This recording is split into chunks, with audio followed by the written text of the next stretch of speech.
entierren como a mis antepasados.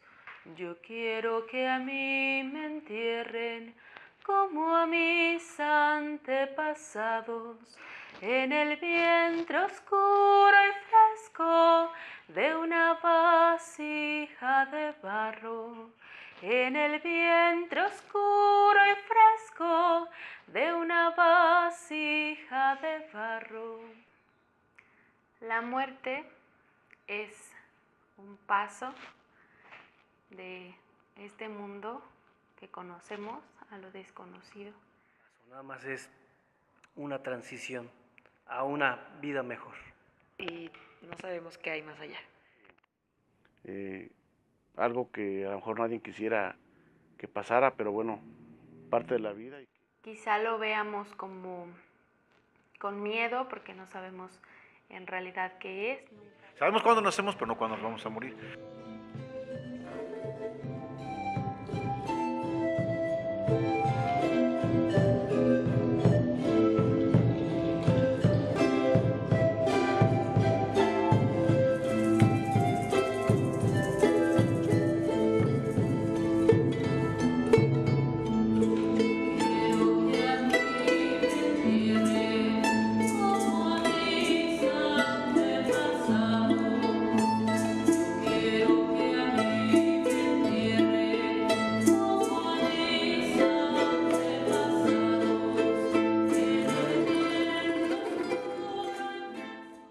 La muerte, ese acontecimiento del que el único ser vivo que tiene conciencia es el hombre, es un hecho para reflexionar, analizar, temer y final e infaliblemente enfrentarla.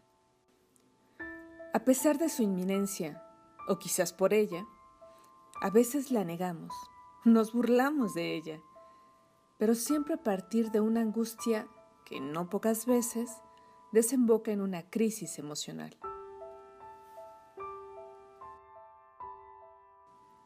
Las representaciones de la muerte son complejas. Dependen de las diversas formas de comprender la vida, pues no es solo un hecho biológico, conlleva matices sociales, culturales e ideológicos. En México, la muerte es engalanada con un sinfín de tradiciones arraigadas desde tiempos ancestrales, conmemorada por distintas creencias, festejada, alabada. Nos burlamos de ella, pero cuando nos toca de cerca, la risa se ahoga.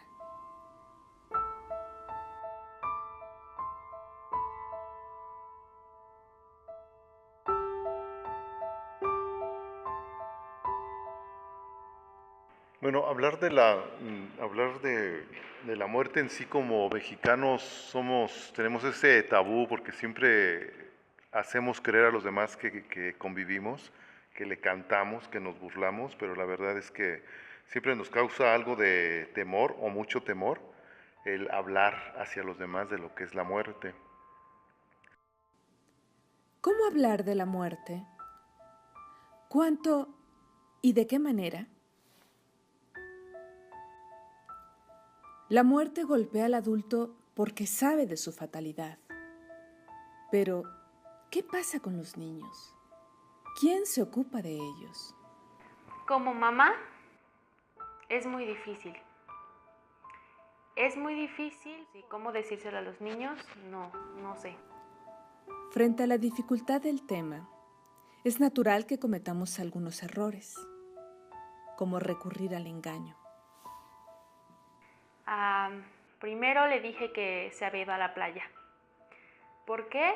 Porque en la playa podía respirar mejor, ya que un año completo estuvo con respirador artificial. Entonces se fue a la playa.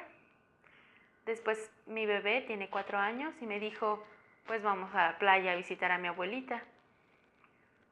Entonces volví a inventar el que se había ido con Dios, que allá arriba Dios tenía una playa y entonces se había ido a la playa de Dios. Y me dice, bueno, pues entonces si está arriba, pues vámonos en un avión. Cuando le dije que no había aviones que llegaran al cielo, Entonces, ¿dónde está? El silencio y la mentira son recursos ineficaces. Los niños se dan cuenta de los hechos. Escuchó que íbamos al panteón y entonces me dijo, pues yo quiero ir a ver al panteón a mi abuelita. Si ahí está, quiero ir a verla.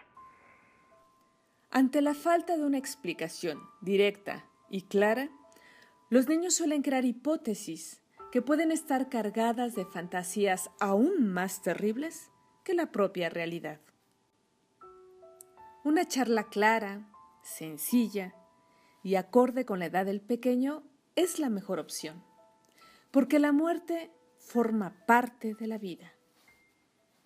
Cuando llegamos al panteón, le dije, es que tu abuelita está su cuerpo, pero ella, su alma, o lo que conocemos como el alma, pues fue la que descansó, fue la que subió. Y entonces él me contestó, ¿y cuál tenemos aquí? Y pues no supe qué decirle, porque primero yo quería planteárselo como dos personas en una sola, y él salió más inteligente que yo al preguntarme quién se quedó, cuando en realidad no se quedó ninguna. El cuerpo se descompone y esa no es la muerte. Los niños saben de la muerte a través de películas, caricaturas y hasta en algunos juguetes. Y sin una orientación pertinente, todo ello puede llevarlos a la elaboración de ideas confusas. Como parte de la vida, de su vida, el niño tiene derecho a saber la verdad sobre la muerte. Al conocer esa verdad, podrá evitar fantasías erróneas.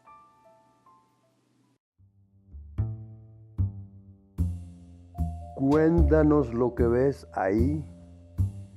¿Qué hay después de la muerte? ¿Dónde está tu alma? ¿Qué es lo que ves ahí?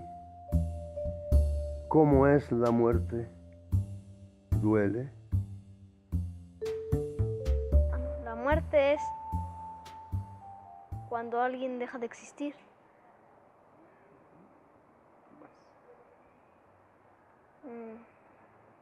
Cuando ya no piensa, no habla y no siente nada.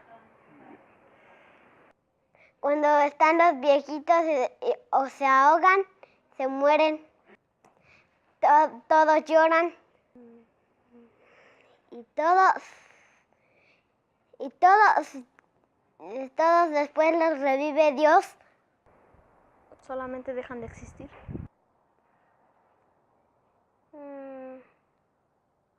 Deja de respirar,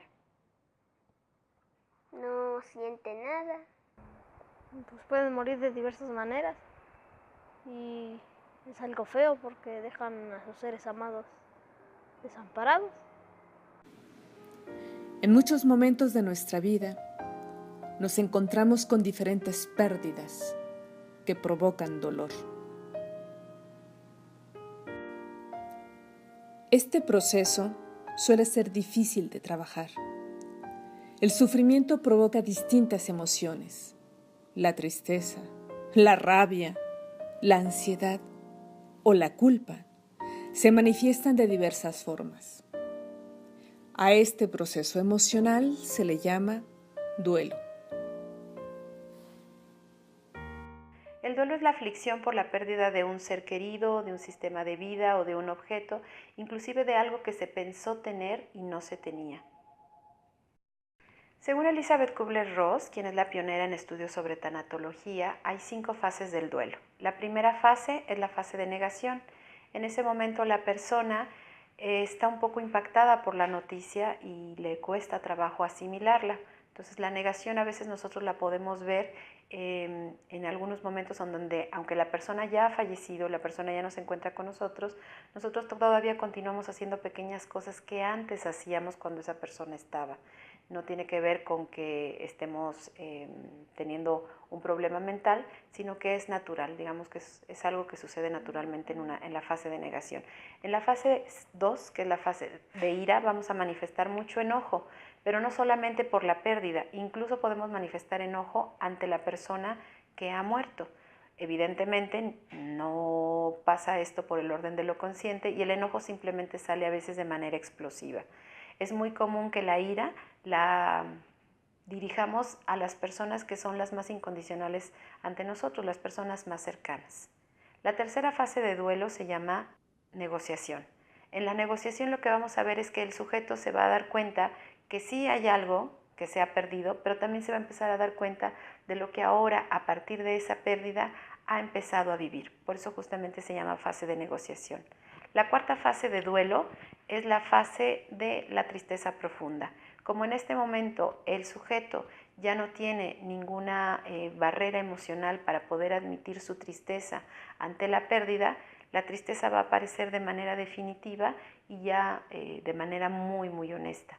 En este momento a veces las personas sienten que están en retroceso, pero no, justamente cuando la tristeza se siente de manera tan clara, tan honesta, tan demostrable, es cuando estamos más cerca de poder llegar a la quinta fase.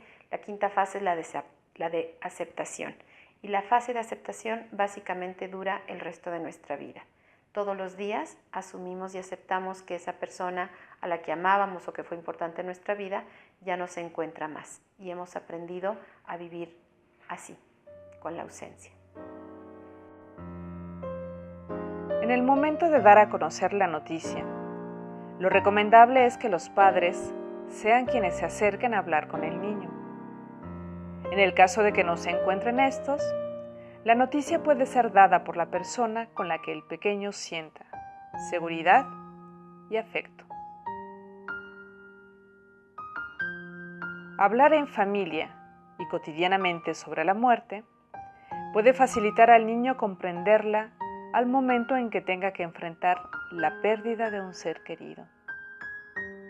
Puede introducirse el tema a través de fábulas, cuentos, situaciones de la vida diaria como, por ejemplo, la muerte de un pájaro que se encuentra en la calle.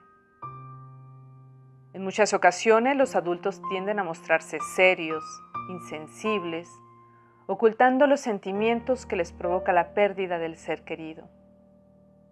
En estas situaciones, lo recomendable es que se permitan expresar sus emociones, ya que esto ocasiona que el niño tenga la confianza de expresar lo que está sintiendo. Hablar oportunamente evita dejar vacíos que el niño suele llenar con ideas erróneas o confusas que pueden provocar ansiedad u otros malestares en el niño. Para recibir la noticia, el niño debe sentirse cómodo. Por eso, hay que seleccionar un espacio que le resulte familiar, a fin de que se sienta en confianza para expresar sus emociones. Hay que utilizar un tono de voz suave, hablando delicadamente. La noticia debe ser lo más directa que se pueda, procurando empezar con frases como: me gustaría que platicáramos de algo importante, o ha ocurrido algo que es importante que sepas. Es importante utilizar palabras que el niño comprenda de inmediato, evitando frases que puedan causarle confusión o que lo lleven a crearse ideas erróneas, pues suele suceder que los pequeños supongan que la persona que ha muerto puede regresar. Procurar que la explicación de lo sucedido sea simple. Una explicación excesiva y rebuscada puede distorsionar lo sucedido y será más difícil que el niño lo comprenda.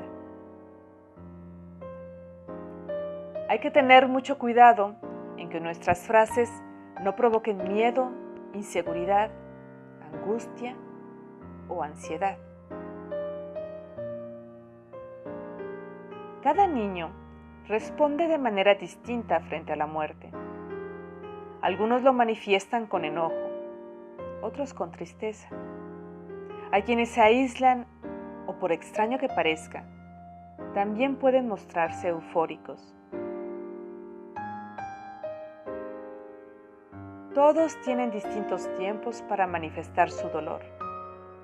Algunos lo hacen inmediatamente y otros pueden tardar. De ahí que sea importante no presionarlos. Simplemente hay que mantenerse atentos y comprensivos, abiertos siempre a la comunicación afectiva. Si nosotros desde pequeños hacemos que los niños empiecen a conocer el concepto de muerte sin necesariamente relacionarlo con una muerte real, el niño va a tener mucho más claro qué es la muerte.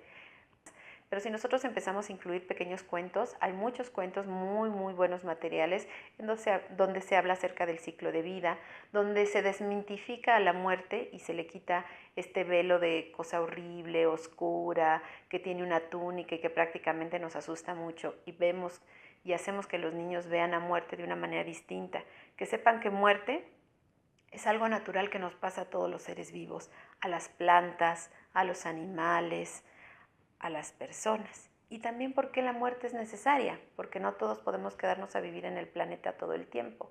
Posiblemente si nosotros incluyéramos en nuestros relatos, en nuestras conversaciones, en los cuentos de manera natural el concepto de muerte, los niños lo verían de manera más natural. Piensen en las personas que aún todavía viven en el campo y les toca ver cómo muere el maíz, y que a partir de la muerte del maíz nace otra vez y surgen nuevas plantas, como a veces les toca ver la muerte de algún animalito, un pollito, una gallina, la vaca, el puerquito. Entonces los niños empiezan a ver que la muerte es algo que sucede, que es natural. Negarles a los niños el acceso a conocer la muerte es aislarlos de un tema que tarde o temprano van a conocer, y qué mejor que los niños lo conozcan de una manera natural, sin tristeza y sin crueldad. Debemos recordar que la vida escolar representa una parte importante dentro del desarrollo del niño. Por eso, es tan importante que maestros y directivos se mantengan dispuestos a comprender el duelo de los pequeños. Los padres deben notificar a la escuela de lo sucedido, a fin de que los maestros se muestren comprensivos y le brinden apoyo. Finalmente, los maestros deben notificar a los padres cualquier cambio de comportamiento que identifiquen. Un niño es un ser delicado que por su corta edad aún no cuenta con herramientas emocionales para procesar ciertos acontecimientos dolorosos. El apoyo, cariño y comprensión de los adultos es determinante para que los pequeños vivan el duelo. Si se detecta que la tristeza se prolonga por demasiado tiempo, si vemos que lleva días sin comer bien o ha dejado de jugar, o si observamos algún comportamiento extraño que va más allá de la reacción inicial, será importante acudir a un especialista.